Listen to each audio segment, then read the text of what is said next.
Mario Illustrated. Your experiences are unique. Right. Guys don't generally come from Tennessee Martin to this level and have the responsibility that you do. I asked Coach Fedora last week how that came apart, and there was some relationships involved that helped bring you here. And he said that you jumped in as if you've been doing this for a lot longer than you have.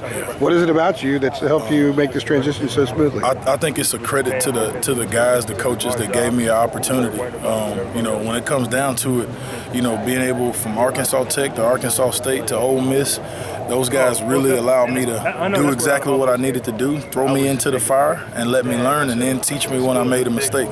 So I think that's what allowed me to process through it. You do have the Ole Miss experience, but when you're coaching guys where you came from as opposed to here, is there a difference at all because they're different types of athletes, or is coaching coaching? Coaching is coaching, from pee-wee to the elite of the elite. We're teachers, and at the end of the day, we got to prepare them to do what we need them to do and execute. When I was watching you last week, one of the things that caught my eye initially was how physical you are as a coach. You're aggressive. You get in with the players. You look like you get down in a 4-point stance and go at it with them. What is your method of coaching, and how are you most comfortable? I want those guys to feed off of me.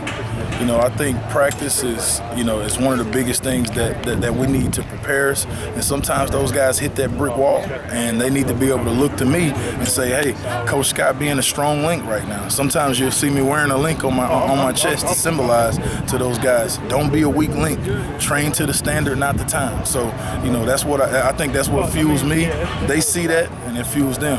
4-3 is kind of a base defense a lot of teams have used for a long time, but there's been a trend to a 4-2-5, and that's what they've used here for a couple of years. What is your background, the defenses that you've mostly been associated with?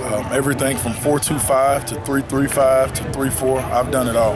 Everywhere I've been in multiple schemes. So it's given me good outlook on what I love, what I don't like as much. So, I feel like I'm pretty flexible on that. There's a couple guys that aren't here right now or practicing, but you have a group that you're working with. What do you like about what you've seen so far?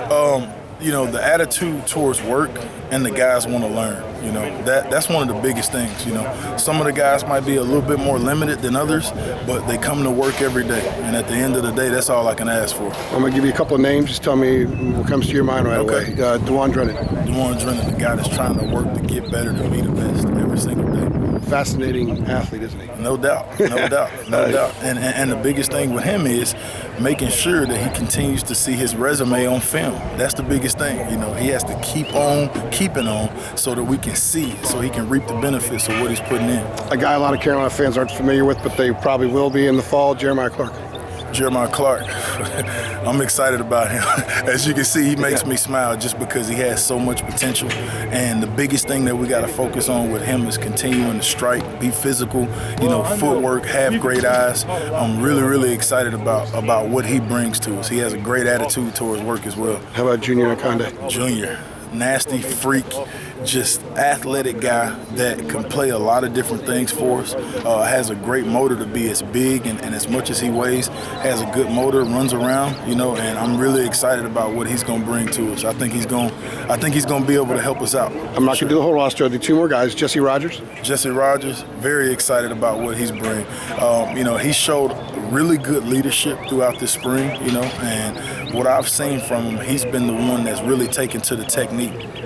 And the young guy, Jalen Dalton. Man, Jalen, once that sucker gets in the weight room and continues to grow, he's going to be a really good football player. I'm glad that we got him on campus right now so that he can get opportunity to get used to the coaching and all that. So, and just the overall multitasking of college, period. So I think I'm really excited about him. Can't wait to get the other two on campus, too.